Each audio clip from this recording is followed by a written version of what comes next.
Thomas Edison a été l'un des plus grands scientifiques au monde. Il y a plus de 120 ans, il a inventé l'ampoule électrique dont on ne peut plus se passer depuis. Devenu indispensable, on utilise aujourd'hui des millions d'ampoules, telles que celle-ci, pour éclairer des villes immenses.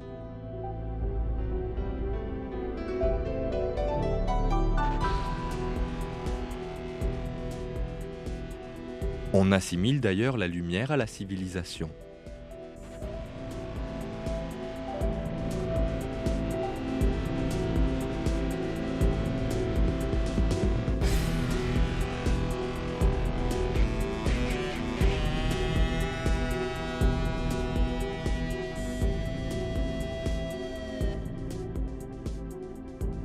L'électricité n'est néanmoins pas l'unique source de lumière.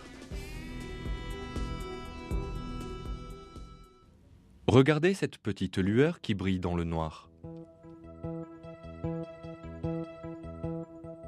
Malgré son intensité, il ne s'agit ni d'une ampoule électrique, ni même d'un quelconque appareil, mais bien d'une luciole.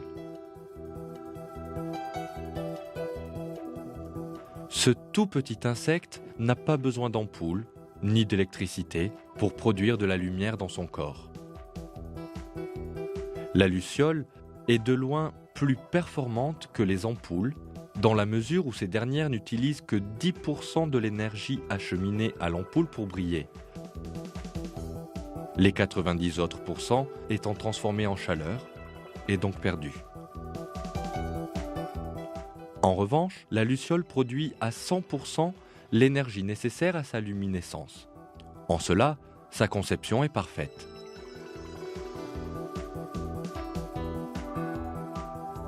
Le corps de la luciole contient une substance chimique, la luciférine, ainsi qu'une enzyme, la luciférase.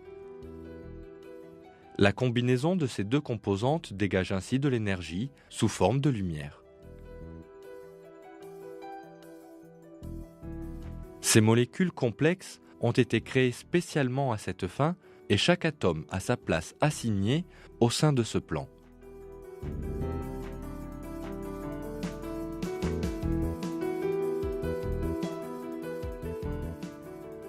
Il ne fait aucun doute que cet ensemble biochimique n'est pas le résultat d'une coïncidence, mais bien le résultat d'une création. Comme Dieu a donné à tous les êtres vivants leurs propres qualités, il a également conçu la luciole avec sa propre énergie lumineuse.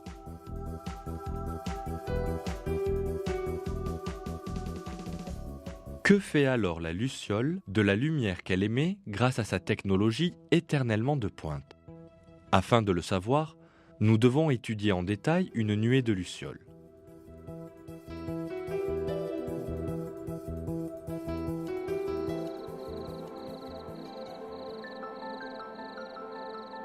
Ces images ne donnent-elles pas l'impression de marcher sous la lumière des étoiles?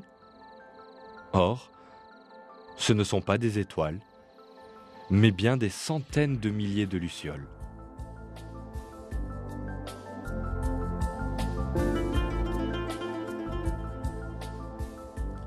Ces lumières sont essentielles à la communication entre lucioles. L'homme a employé divers moyens de communication. Le morse, par exemple, consiste en un mélange de signaux courts et longs.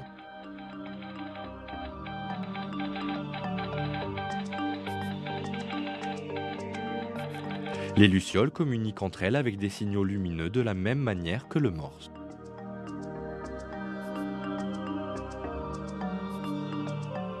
La luciole mâle allume et éteint sa lumière pour envoyer un message à la femelle.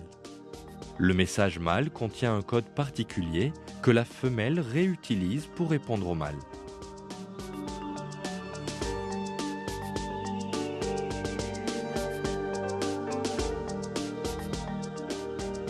Au terme de ces échanges de messages, les mâles et les femelles s'accouplent. Dès sa naissance, la luciole sait comment envoyer les messages et comment décoder ceux des autres lucioles.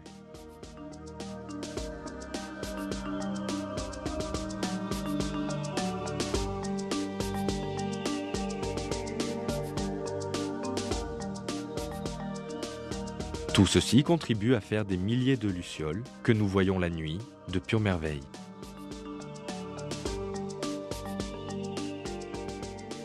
Dieu, créateur de tous les êtres vivants, en est l'auteur.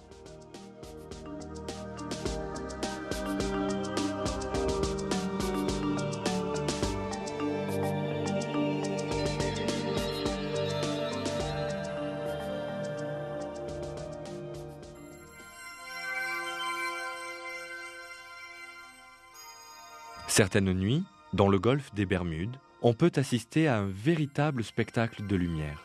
Peu après le coucher du soleil, de petites lumières fascinantes apparaissent à la surface de l'eau.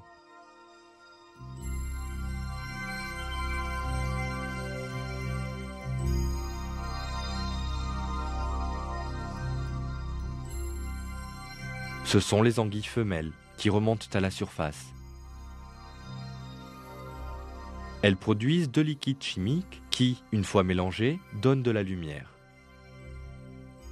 Miraculeusement, ces êtres savent comment utiliser ces substances et en tirer de la lumière. Le résultat n'en est que plus parfait. Ce spectacle de lumière permet aux femelles d'attirer l'attention des mâles. On voit les anguilles mâles s'approcher.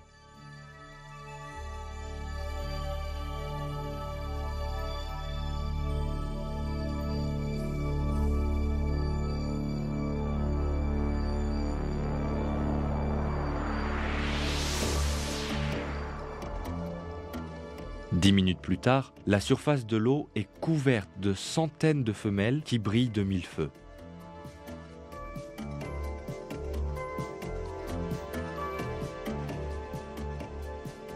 Si la lune vient à percer les nuages et illuminer la surface, les anguilles replongent au fond de l'océan.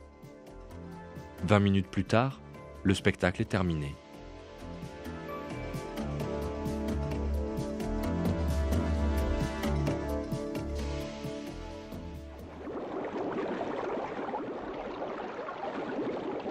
Il faut aller à l'endroit le plus sombre de la Terre, c'est-à-dire les profondeurs de l'océan, pour pouvoir pleinement admirer les insectes faire de la lumière leur moyen de communication.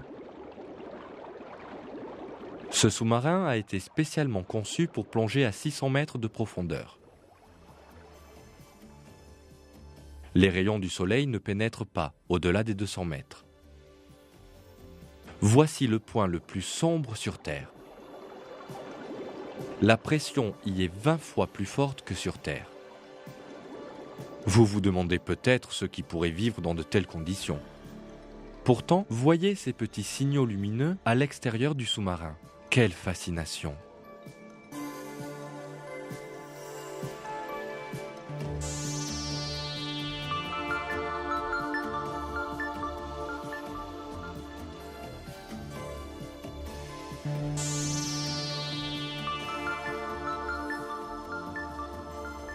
N'est-il pas logique de communiquer dans le noir au moyen de la lumière ?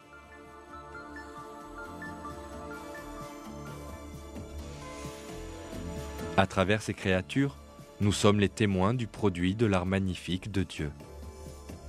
Ces incroyables créatures qui émettent cette lumière rouge font partie d'une espèce de méduse.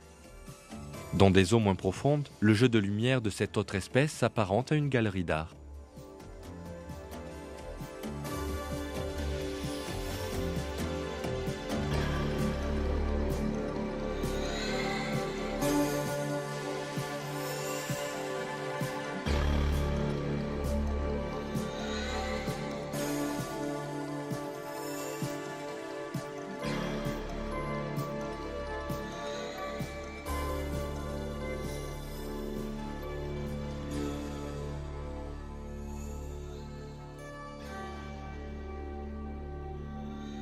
Il faut éteindre les lumières du sous-marin pour jouir pleinement du spectacle.